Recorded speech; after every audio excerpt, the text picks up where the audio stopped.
کوئی نہیں ہرا سکتا۔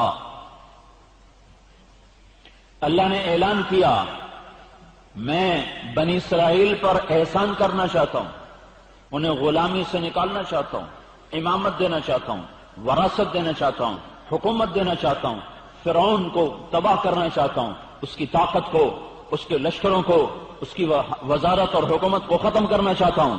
یہ اعلان، یہ دعویٰ، پہلے اس کی کہانی مختصر، پھر دعویٰ، پھر طریقہ کا اختیار کیا۔ وَأَوْحَيْنَا إِلَىٰ أُمِّ مُوسَىٰ أَنْ أَرْضِعِيهِ فَإِذَا خِفْتِ عَلَيْهِ فَأَلْقِيهِ فِي الْيَمِّ وَلَا تَخَافِي وَلَا تَحْزَنِي إِنَّا رَادُّوهُ إِلَيْكِ وَجَاعِلُوهُ مِنَ الْمُرْسَلِينَ۔ اے موسیٰ، دعوے کے ساتھ اس کہانی کا جوڑ کیا ہے؟ دعویٰ کیا ہو رہا ہے؟ فرعون ہلاک ہوگا، بنی اسرائیل کامیاب ہوں گے، اور آگے کہانی کیا سنائی جا رہی؟ اے موسیٰ کی اماں، موسیٰ کو دودھ پلا۔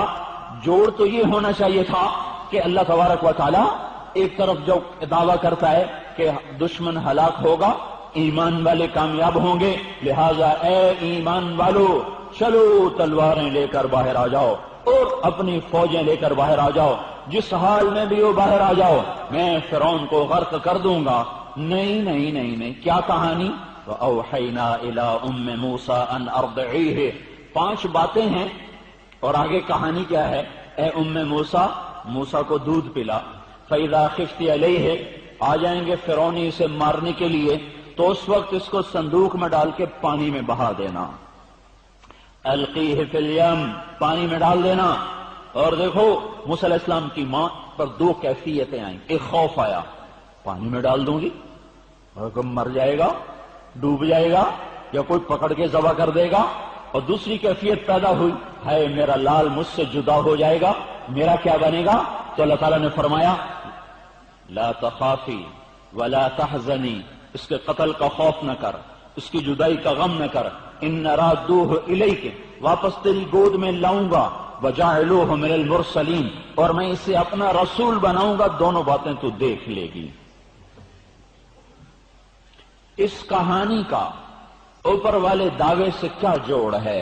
پھر آگے ساری کہانی اللہ نے سنائی کہ پھر وہ فرعون کے گھر میں گئے، پھر اس کے قتل سے بچایا، پھر اس کی ماں کے پاس پہنچایا، پھر وہاں جوان ہوئے، پھر انہوں نے قبطی کو مارا، پھر وہاں سے وہ بھاگے، پھر وہ چلے گئے مدین، چلے گئے اردن میں، میں گیا ہوں اس علاقے میں، تو وہ کنواں بھی ابھی تک کھڑا ہوا ہے جس پہ وہ پانی کھینچ کے پلایا تھا، وہ تھوڑا پانی اس میں بھی موجود ہے۔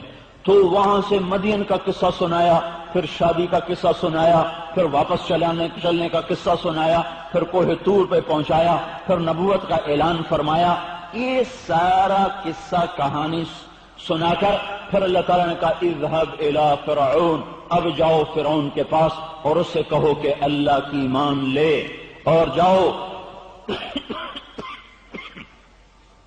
فرعون زمین پہ ظلم اور فساد مچا رہا ہے، ہم ذلت میں ہیں، ہم پستی میں ہیں، ہم ہلاکت میں ہیں۔ آج کا فرعون چھایا ہوا ہے، آج کے قارون چھائے ہوئے ہیں، آج کے حامان چھائے ہوئے ہیں۔ یاد رکھنا انہیں جلسے جلوسوں سے کوئی نہیں ختم کر سکتا، یہ اسی طرح ختم ہوں گے جیسے میرے اللہ نے طریقہ بتایا ہے۔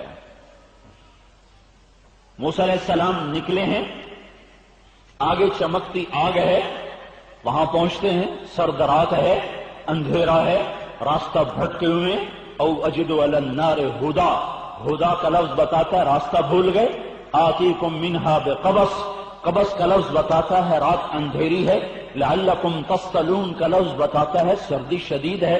وہ تو خیر میں گیا ہوں، بڑی سرد جگہ، اتنی برف تھی جب ہماری جماعت میں گزر رہی تھی، تو بڑا ٹھنڈا علاقہ ہے۔ تو اللہ تعالیٰ کہہ رہے ہیں، اللہ تعالیٰ فرما رہے ہیں کہ یا موسیٰ انی انا ربک، پہنچے، آگے ایک درخت ہے جس میں سے آگ نکل رہی ہے۔ تھوڑی دیر تو خیال نہیں کیا کہ کوئی چنگاری گرے گی، اٹھاؤں گا لے جاؤں گا، لیکن پھر کیا غور کیا، کیا دیکھا کہ آگ تو ہے پر چنگاری کوئی نہیں، آگ تو ہے پر درخت سبز کا سبز ہے، جل تو رہا ہے پر پتے ہرے، ڈالیاں ہری، پھل اسی طرح، پھول اسی طرح۔ یہ کیسی آگ ہے جو جل بھی رہی ہے اور درخت سبز کا سبز ہے؟ تو پھر تھوڑے سے گھبرائے، پہلے تو انتظار کرتے رہے کوئی چنگاری گرے تو اٹھاؤں. جب چنگاری نہیں گری پھر غور سے دیکھا, یہ کیا ماجرا ہے؟ سارے درخت میں سے آگ ہے اور اس کی لپٹیں اور شعلے ہیں اور درخت سرسبز ہے. اسی گھبراہٹ میں ہیں کہ ایک آواز آئی, یا موسیٰ انی انا ربک, تیرا رب تجھ سے مخاطب ہے. فخلع نعلیک, جوتے اتار دے.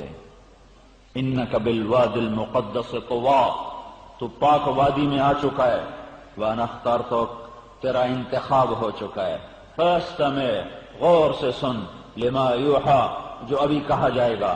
پچھلا چھوڑ دے خیال کہ بیوی درد ذہ میں ہے اور میں راستہ بھٹک گیا ہوں. غور سے سن جو ابھی کہا جا رہا ہے. کیا؟ اننی انا اللہ لا الہ الا انا, میں ہوں ایک اکیلا اللہ. فاعبدنی, فرعون کو ہلاک کرنے کی کہانی سنا رہا ہوں. یہاں